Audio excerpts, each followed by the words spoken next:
Salut les gars, les filles. Alors, pour ma première vidéo de l'année, au niveau du tricot, je vais pas faire un vrai tuto, d'accord? Ça sera pas un vrai tutoriel. Je vais juste vous montrer, enfin vous répondre, on va dire, vous montrer quelques petites choses. Parce que bon, j'ai fait un peu le point par rapport à tous mes vidéos, depuis que j'ai fait des vidéos du tricot. Je sais qu'il y a beaucoup d'entre vous vous avez appris avec moi, parce que vous m'avez dit. Je suis très touchée et très contente de ça, de savoir que j'apprends, voilà, qu'il y a des gens qui apprennent avec moi. Mais bon, il faut quand même que vous sachiez que moi je ne suis pas prof du tricot, que je ne suis pas du tout une professionnelle. Moi j'ai appris à tricoter quand j'étais jeune, d'accord, avec ma mère, ma grand-mère et ma tante. Voilà, ce sont elles qui m'ont appris à tricoter. Et avec elle, je faisais des chaussettes, des gants et des pulls. Et voilà. Et donc, bon, après, j'ai appris un peu avec toute seule, avec des amis, voilà, en regardant un peu à droite à gauche. Je suis incapable de lire un patron tricot sur les revues, là, sur les manuels. Je ne sais pas du tout comment ça... Je ne comprends pas le langage tricot. Donc, bon, je vous apprends ici juste, humblement, ce que je sais. Voilà, tout simplement. Et donc j'ai vu que voilà, depuis que j'ai fait des vidéos, comme je vous disais, j'ai du tricot, j'ai vu qu'il y avait beaucoup de questions qui revenaient. Beaucoup d'entre vous, surtout les débutantes, qui vous me demandaient combien de mailles je mets pour mon fils de 4 ans, pour mon bébé nouveau-né, ou pour mon mari, ou pour une taille 56. Donc bon, je suis vraiment désolée, mais je ne peux pas vous répondre. Donc je vous ai répondu un peu par écrit pendant tout ce temps, mais bon, ça revient souvent, donc les mêmes questions, et c'est vrai que je trouvais que bon, j'aurais pu faire un texte tout fait type, voilà, et faire copier-coller pour toutes ces questions-là, mais bon, je trouve que c'est plus sympa de faire, voilà, comme ça, avec la voix. Je trouve que ça passe mieux, c'est plus chaleureux, c'est plus sympa. Je préfère aussi. Donc voilà, donc je vais vous expliquer plus ou moins quelques petites choses, d'accord, qui vont peut-être vous répondre et que bon, quand vous me poserez ces questions, je vous mettrai le lien de cette vidéo. Et comme ça, j'espère que vous pourrez comprendre mieux tout ce que vous ne comprenez pas, ou que vous ne savez pas, ou que je ne peux pas vous dire, que je n'arrive pas à vous répondre. Tout d'abord, moi, pour prendre l'aiguille, voilà, moi on m'a appris à la prendre comme ça, donc je la prends comme ça. Donc, tout d'abord, chose très importante, que je ne sais pas si je vous l'ai dit dans mes vidéos, c'est la façon de commencer, d'accord, de monter les mailles. Donc, moi, j'ai deux façons, je connais qu'il y a deux façons pour monter les mailles. Donc, c'est la façon, comme j'appelle, simple, la façon compliquée.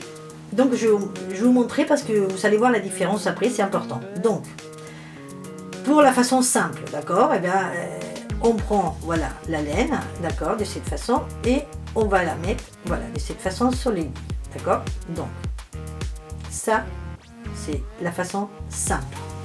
D'accord? Ça, c'est important quand même de savoir deux choses sur les commencements que je ne vous ai pas dit. Donc, ça, c'est la façon simple. D'accord? Bon, à partir de là, on commence à faire nos mailles, notre travail. Et voilà, c'est pas plus compliqué que ça. D'accord? Ça, c'est la simple. Donc là, on prend, voilà, en bout, on va utiliser que la laine, voilà, de là. D'accord? Celle-là, et reste comme ça. Façon compliquée, comme je l'appelle. Donc, là, on va utiliser, s'il y a beaucoup de mailles, on va utiliser beaucoup de ce parti-là, d'accord, on va en laisser pas mal, parce qu'on va utiliser la laine des deux côtés. Donc, on commence pareil, d'accord, mais avant de lâcher, on passe le fil de ce côté, et là, on passe par-dessus. Donc, on passe le fil, et on rabat la maille, d'accord. On fait comme ça, on passe le fil, et on rabat la maille. Voilà. D'accord? Donc ça, c'est la façon compliquée que je l'appelle. D'accord? Donc, différence, d'accord? Pourquoi ça ou pourquoi l'autre? C'est quoi la différence à la fin du travail? Eh bien, je vais vous dire. Par exemple, nous avons ici, voilà. Nous avons les gants, d'accord? Mes fameux gants que je fais. Donc, les gants. Là, j'ai monté 32 mailles avec la façon simple. D'accord? Et là, j'ai monté 32 mailles avec la façon compliquée, on va dire. D'accord? Alors, différence. Là, à première vue, c'est la même chose, d'accord? Nous savons utiliser, voilà, 32 mailles, d'accord?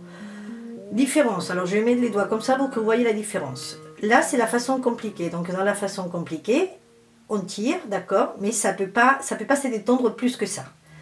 Qui est la façon simple, vous voyez, je peux la détendre beaucoup plus. Donc, ben, c'est la seule différence en fait. Si vous voulez que ça soit pas trop détendu, et ben vous faites la façon comme ça, sachant que vous ne pourrez pas aller au-delà de là. Que là, eh ben, c'est plus large, sauf que après, ben, ça risque de se détendre. Que celui-là, eh ben, il ne va pas se détendre, d'accord? Donc bon, ça c'est la seule différence entre les deux, d'accord? C'est voilà, il y en a une les plus souples que l'autre, d'accord? C'est tout.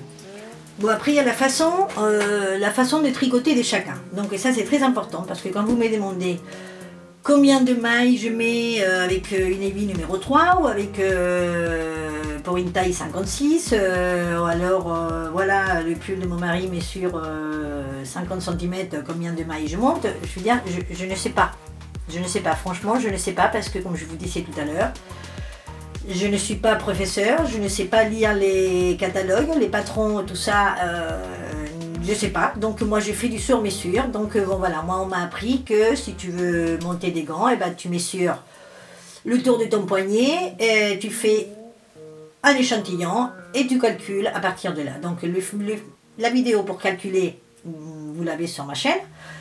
Donc voilà, donc à partir de là, ben voilà, moi ce que je veux que ça soit clair, je veux que vous compreniez, c'est que je ne peux pas vous répondre parce que je pense qu'il n'y a pas de patron fixe, on va dire. Je veux dire, voilà, quand on lit dans une revue de tricot, d'accord, quand vous lisez dans un patron, voilà, pour une taille 36, il faut monter, je sais pas, 15 mailles. Selon ce que vous allez faire, je veux dire, oui, ça donne une idée, on va dire. Mais après, selon chaque personne, selon la façon de tricoter de chaque personne, ça ne va pas donner la même chose. Hein? Ici, par exemple, je vous dirai après pourquoi je pense ça. Mais ici, par exemple, vous voyez, ça c'est une laine. Voilà, ça c'est une laine où le fabricant dit de faire avec le numéro 8. Donc le numéro 8, c'est ça.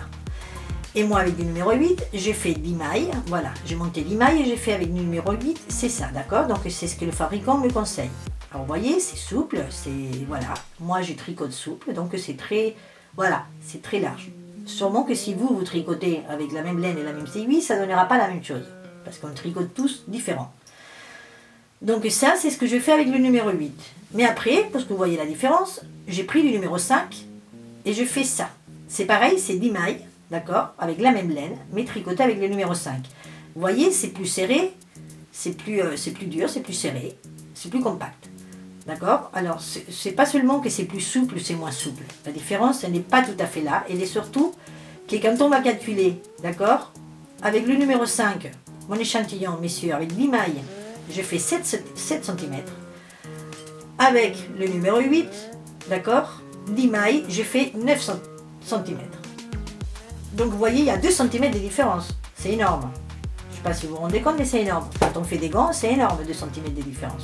Ou quand on fait n'importe quel travail qu'on fasse, d'accord? Donc c'est ce que je veux que vous compreniez. C'est que je ne peux pas vous répondre. Donc quand vous allez me poser la question dorénavant, combien de mailles je monte pour mon nouveau-né, mais je ne sais pas, madame. D'accord? Je ne sais pas, je suis désolée. Eh ben, tu prends la laine que tu veux utiliser. Tu prends les aiguilles que tu veux utiliser, donc pour la layette, bah, c'est de la laine toute fine et des aiguilles toutes fines, et à partir de là, vous faites un échantillon, et à partir de là, eh ben, vous calculez. Je ne peux pas vous dire mieux. Alors, un tuyau que je vous donne pour calculer quand vous voulez faire, par exemple, pour un bébé, que vous n'avez pas de bébé sous la main, hein, pour calculer. Ça peut arriver. Et ben moi ce que je fais c'est que je prends en général, si je vais faire un pull, ben, je prends un pull à moi qui ressemble plus ou moins à la taille que je veux, si je veux large ou si je veux plus étroit, et ben, je prends un pull, je mesure le pull, enfin le bas du pull et à partir de là je calcule. Les manches, ben, on prend le poignet, les chaussettes on prend la cheville, les gants on prend la poignée.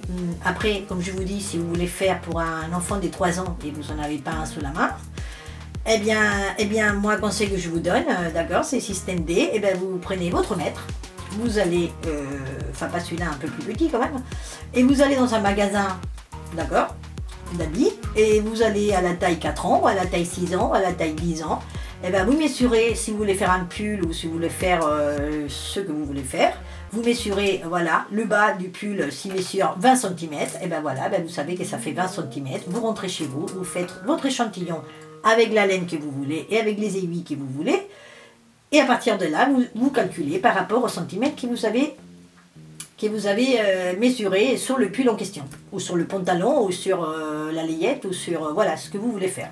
Chacun fait du tricot d'une façon différente, qu'il faut faire un échantillon. Donc voilà, quand vous me poserez la question, je vous enverrai un lien ici pour que vous voyez cette vidéo d'information. Donc j'espère que j'ai répondu à tout et qu'il faut que vous compreniez que c'est pas que je ne veux pas vous répondre. Je suis désolée si je n'ai pas répondu à certains d'entre vous. Des fois, c'est vrai que je ne vois pas tous les commentaires, tous les messages que vous m'envoyez. Mais bon, il faut que vous compreniez que, surtout, je veux que ça soit très clair, c'est que chacun, je pense que chacun fait les choses d'une façon différente. Et donc, il ne peut pas y avoir un patron dit. C'est comme quand on fait une recette de cuisine, je pense. Hein, je vous donne l'exemple parce que je pense que c'est comme ça. Quand on fait une recette de cuisine, quand on a mangé un plat très bon chez la copine ou chez le copain ou dans le restaurant, et ben on demande la recette ou on la cherche pour la faire. Et finalement, quand on l'a fait, ben, elle n'est pas pareille. Ben, c'est normal. Pour moi, c'est normal. Je veux dire, pour moi, les recettes des cuisines, ça sera jamais pareil parce que c'est pas les mêmes ingrédients, parce que c'est pas la même façon de faire, c'est pas la cuisson, elle n'est pas pareille. Je vais mettre un feu doux alors que tu vas mettre au feu fort. Le feu doux du électrique, ça va pas être le même que le feu doux de gaz. L'huile ne va pas être la même, ou la farine ne va pas être la même, les œufs ne vont pas être les mêmes, donc évidemment la recette ne sera pas pareille.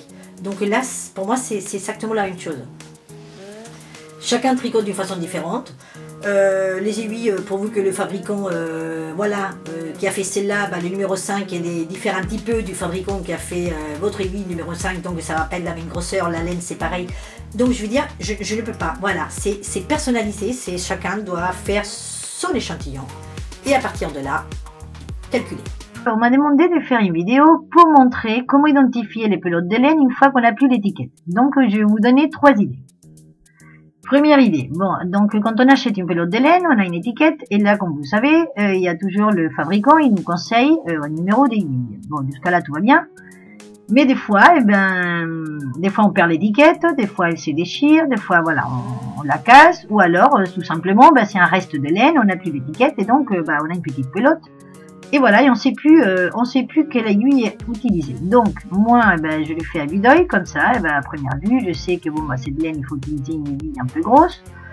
Mais bon, ce que je vous conseille surtout, c'est de prendre les aiguilles que vous pensez que ça va aller avec la laine, et de faire un échantillon, d'accord? Donc, vous tricotez un petit échantillon. Donc ici, je vous ai fait pour que vous voyez bien.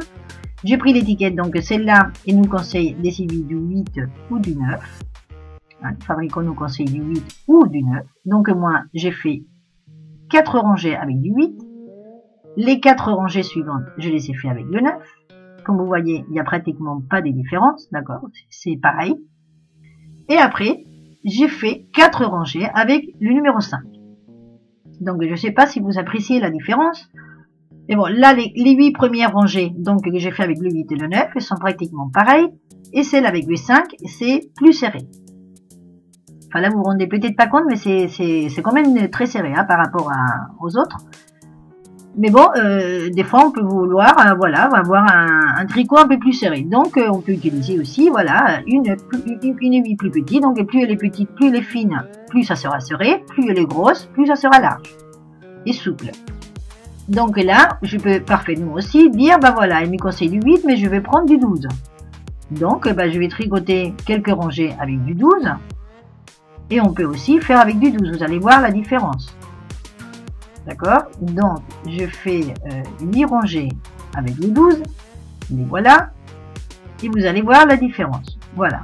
Donc, au milieu, nous avons celle avec le 5. Donc, vous voyez, c'est très serré. Au début, donc, on a 8 rangées que j'ai fait avec le 8 et le 9, qui est pratiquement pareil. Donc, au milieu, le 5 qui est très serré. Au tact, on sent aussi que c'est très serré. Et après, nous avons les 8 rangées avec l'aiguille de 12 que vous voyez, c'est quand même plus large, enfin je veux dire, il y a plus de quantité, on va dire, qu'avec les autres, ça va plus vite parce que l'aiguille est plus grosse. Donc plus elle est grosse l'aiguille, et ben plus ça sera, voilà, plus ça sera ajouré et plus souple souple. Mais bon, après c'est à vous de choisir si vous voulez que ça soit plus serré ou plus souple, ou plus ajouré, d'accord? Mais bon, je vous conseille de faire un échantillon. Deuxième idée. Bon, moi, mes petites pelotes, quand j'ai fini donc la pelote, je mets toujours des élastiques. Je fais des petites pelotes de laine comme ça pour mes restes. Et je mets des élastiques. Donc là, c'est des élastiques pour les cheveux. Peu importe, c'est des élastiques. Donc, une autre idée que j'ai trouvée, c'est voilà, quand vous, avant de jeter l'étiquette, d'accord, de votre reste de laine, bah, vous prenez l'étiquette donc de votre pelote, avant de la jeter, vous mettez sur un petit bout de papier, vous écrivez donc le numéro que le fabricant vous conseille. Ce petit bout de papier, vous le mettez, voilà, avec du scotch de cette façon, qu'on va mettre avec l'élastique pour faire une espèce de petite étiquette. Voilà. Donc, on colle avec le scotch. Voilà, nous avons une étiquette dans notre élastique qu'on met autour de notre petite pelote de reste de laine. Inconvénient, si vous perdez l'élastique, vous êtes dans le même problème qu'au début. Hein. Vous savez pas le numéro des aiguilles qu'il faut utiliser. Mais bon, si vous faites attention et que voilà, et que vous perdez pas l'élastique, eh ben, ça peut servir. Ça, c'est une idée qui peut servir. Troisième idée.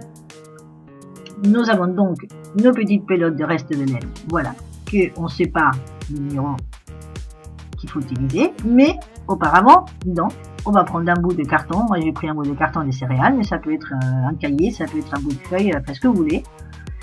Vous divisez, voilà, des petites cases comme ça. Moi, j'ai fait jusqu'à 12 parce que moi, la laine la plus grosse que j'ai, c'est 12. Et donc, quand vous achetez votre pelote de laine, au début, dès que vous l'achetez, vous coupez un tout petit bout, hop, que vous collez dans la petite case qui correspond au numéro de l'aiguille. Et après, eh ben, quand vous avez tous vos restes de laine comme ça, que vous savez pas où elle va, et ben voilà, vous prenez un bout, vous comparez avec le petit bout de laine que vous savez coller à chaque case de chaque numéro. Et comme ça, vous pouvez comparer, voilà, celle-là par exemple, bah, c'est comme le 3, ben non, c'est plutôt comme le 4, ben voilà, ben je prends des aiguilles du 4. Après, si vous voulez, comme je vous ai montré tout à l'heure, vous pouvez aussi prendre du 3 ou du 2 ou du 5, hein. Mais comme ça, vous aurez une idée, voilà, celle-là par exemple, voilà, c'est plutôt du 4 plutôt que du 3. Donc voilà, ben, je prends du 3 ou je prends du 4. Voilà, c'est pareil. Donc voilà, donc vous prenez, sachant qu'au départ, voilà, dès que vous avez une pelote avec l'étiquette, hop, tout de suite vous coupez un petit bout et tout de suite vous le collez. Et comme ça, voilà, après, enfin moi je collais plusieurs morceaux de laine, ça suffit, hein, il suffit de coller un petit morceau et après voilà, ça vous donne l'exemple pour le reste de vos laines. Voilà, donc bah, c'est un petit tableau d'échantillon, voilà, ou un petit livre d'échantillon que vous pouvez vous fabriquer, vous pouvez le plier après au comme vous voulez, et après voilà, la petite pelote, bah, juste vous prenez, hop, vous mettez à côté, vous comparez, vous savez quelle aiguille c'est la plus indiquée. Bon voilà, pour tricoter, il faudrait de la laine et 2 aiguilles à tricoter. On va d'abord prendre une aiguille avec la main gauche, enfin ou la droite, ça dépend si vous êtes droitière ou gauchère. Et avec l'autre main, on va monter les mailles de cette façon. Hein, on va prendre le fil de laine et on va monter les mailles de cette façon. Il y a plusieurs façons de monter les mailles, mais je vous montre la plus simple ici, hein, pour celles qui commencent et qui ne savent pas. C'est plus facile comme ça. Une fois qu'on a monté les mailles qu'il nous faut, moi je vais monter 10 parce que je vais faire juste un échantillon. On va prendre l'autre aiguille, moi je la tiens sous le bras, d'accord? C'est plus simple pour moi, mais après chacun le fait à sa façon. Et on va commencer à tricoter à l'endroit. Pour cela, le fil, il faut toujours qu'il soit en dessous, vous voyez, et l'aiguille aussi en dessous. Donc, vous allez voir, je le fais doucement, j'espère que c'est assez lentement pour que vous voyez bien. Donc, à l'endroit, toujours, le fil de laine, il est toujours vers le bas, et l'aiguille qui tricote, que c'est celle de droite, elle prend toujours la maille vers le bas. Vous voyez, on prend la maille vers le bas, il est toujours en dessous de l'aiguille de gauche, on passe le fil de laine, et on sort la maille. On la prend vers le bas, on passe le fil, on tire et on sort la maille. On prend vers le bas, vous voyez, c'est toujours pareil. Ça, c'est donc le point à l'endroit.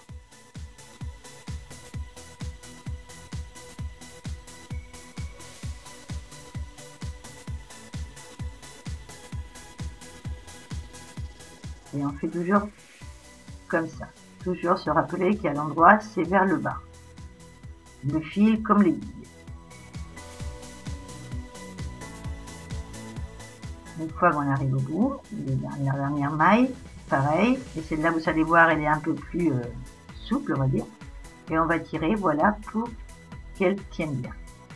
Une fois qu'on a fait une rangée, on change d'aiguille, donc celle qui tricote, elle est toujours vide, d'accord, au départ. C'est celle de droite, on prend les fils, et là, vous allez voir qu'il faut faire à l'envers. On va mettre le fil au-dessus de l'aiguille de droite et on va prendre la maille d'en bas vers le haut, vous voyez. On passe le fil, voilà, on prend la maille, on passe le fil, pareil que de l'autre côté. On sort, sauf que c'est là, on le sort en dessous et on sort la maille. On prend toujours vers le haut, on passe le fil, on sort la maille, voilà. Et c'est toujours pareil, d'accord, toujours l'envers, c'est vers le haut. Quand vous saurez tricoter un peu, vous verrez la différence entre l'envers et l'endroit, c'est qu'à l'envers, ça fait des petits nœuds. De côté, voilà, quand vous tricotez à l'envers, on voit des petits nœuds. Et quand vous tricotez à l'endroit, c'est comme des petits épis de blé.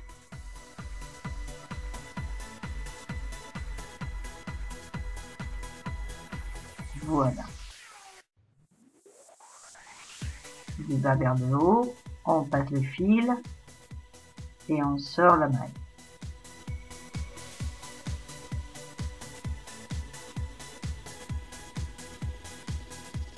Et vous allez voir qu'arrivé à la dernière maille, elle va être très détendue, celle-là. En général, je ne sais pas pourquoi, si c'est que moi ou tout le monde, mais ça fait ça, voilà, elle est très détendue. Donc moi, pour ne pas que ça soit détendu, on m'a toujours appris, et c'est plus simple après aussi pour faire des coutures, de faire, vous voyez, ça c'est à l'endroit. Donc maintenant, on va faire à l'endroit. Et la première maille, moi, pour pas que ça soit détendu comme ça, je la fais toujours. Je la fais pas d'ailleurs. Et ça fait des petits nœuds comme ça.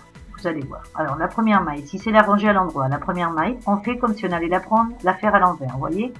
On met le fil en haut, on la prend du bas vers le haut, mais en fait on la passe et on la fait pas. Et après on passe le fil en bas et là on continue à faire notre rangée à l'endroit. Voilà, on prend la maille vers le bas, on passe le fil et on sort la maille. Et on continue. Comme ça. Comme je vous disais au début, j'ai refait la vidéo parce qu'il y a plusieurs abonnés qui m'ont dit soit que on voyait pas bien avec les reflets, soit j'allais trop vite. Donc c'est vrai que c'est super qu'on m'ait dit ça parce que bon bah je ne me rends pas compte. Et bon le but c'est quand même que vous voyez bien et que vous appreniez. Donc je remercie ces abonnés qui m'ont dit de refaire des vidéos. Qui m'ont mis ces commentaires. Donc, une fois qu'on arrive au bout, vous allez voir que la dernière maille, eh ben, elle n'est pas détendue comme dans la première rangée. Voilà, vers le bas, et voilà. Vous voyez? Et là, on voit les petits nœuds. Que comme je vous dis, c'est très pratique après pour faire des coutures ou pour faire des écharpes par exemple. Donc celle-là c'est la rangée à l'envers, je prends la première maille, vous voyez je la prends comme si j'allais la faire à l'endroit, mais je ne la fais pas, et je passe le fil vers le haut et je continue à faire mes mailles à l'envers. Voilà, du bas vers le haut, je passe le fil et je sors la maille.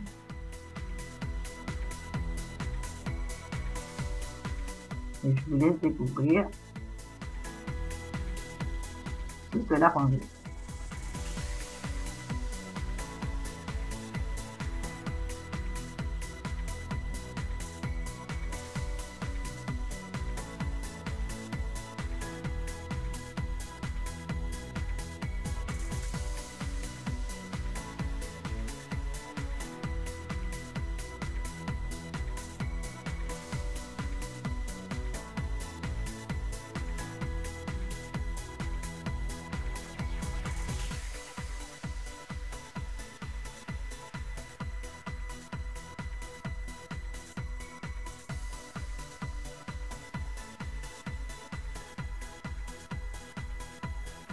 Voilà, une fois qu'on a fini notre rangée,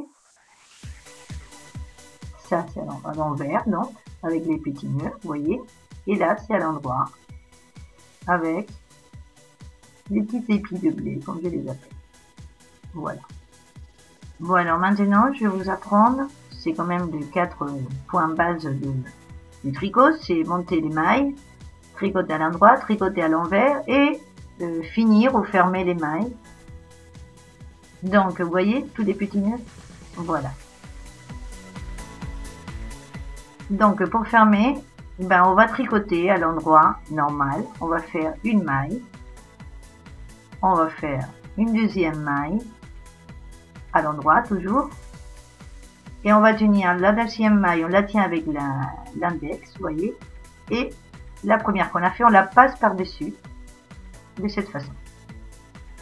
Voilà, alors. Il y en aura toujours, et il faut toujours avoir une maille et la deuxième qu'on fait, d'accord? On en a que 2. Et la première, on la passe par-dessus la deuxième. La deuxième, comme je vous dis, vous la tenez avec le doigt, comme ça, et elle part pas.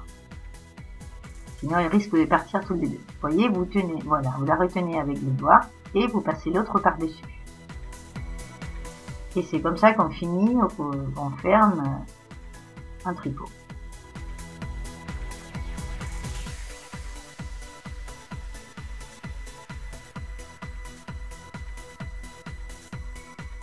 Déjà, si vous dominez ces quatre actions, on va dire, vous pouvez faire tout ce que vous voulez en tricot. Ça, c'est la base. Voilà. On prend comme si c'était à l'endroit, on passe le fil en la sort, et c'est là, on la passe par-dessus en tenant l'autre avec le doigt. Voilà.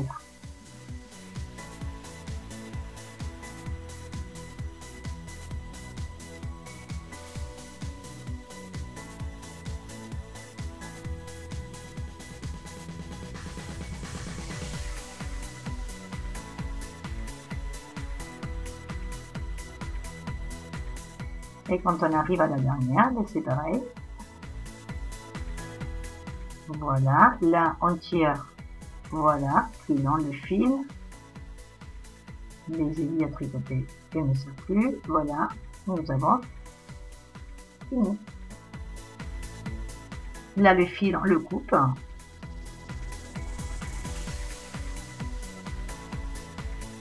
Voilà, on tire.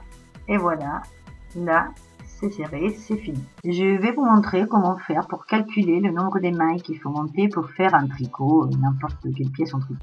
Tout d'abord, pour celles qui commencent à tricoter, qui ne connaissent pas trop ce monde-là, je vous dirais que bon, selon la laine, selon la grosseur, ben, le nombre des mailles c'est pas les mêmes. Et quand vous achetez de la laine, dans l'étiquette, toujours, le fabricant vous indique le numéro des aiguilles que vous devez, qui vous conseille d'utiliser, et un petit carré où vous dit en 10 cm le nombre de mailles et le nombre de ronds que ça représente. Bon, moi je vais prendre pour la laine que j'ai choisie des aiguilles du 6, puisque moi les fabricants me conseillent de prendre du 5 ou du 6. Et donc avec cette laine, qui bon là c'est une petite pelote à côté, mais c'est la même que celle-là, d'accord, vous voyez c'est la même. Ben, je vais monter tout simplement, je vais faire un petit échantillon avec 10 mailles. Je vais donc monter 10 mailles que je vais tricoter un petit peu. Non pas parce que je n'ai pas confiance en ce qu'il dit le fabricant, c'est parce que bon, faut savoir que chaque personne, quand on tricote, ben, il y en a qui tricotent plus serré, il y en a qui tricotent plus mou. Et donc ça donne pas la même, la même taille à la fin. Hein. Donc bon, bah, moi c'est pour ça que je fais comme ça. Et donc j'ai monté 10 mailles que je vais tricoter, peu importe après comment vous faites, si c'est tout à l'endroit, tout à l'envers, enfin vous faites comme vous voulez, mais vous faites au plus simple, parce que c'est juste un échantillon qu'on va défaire après. Prenez soin de faire beaucoup des ronds, hein, 4 ou 5 ça suffit.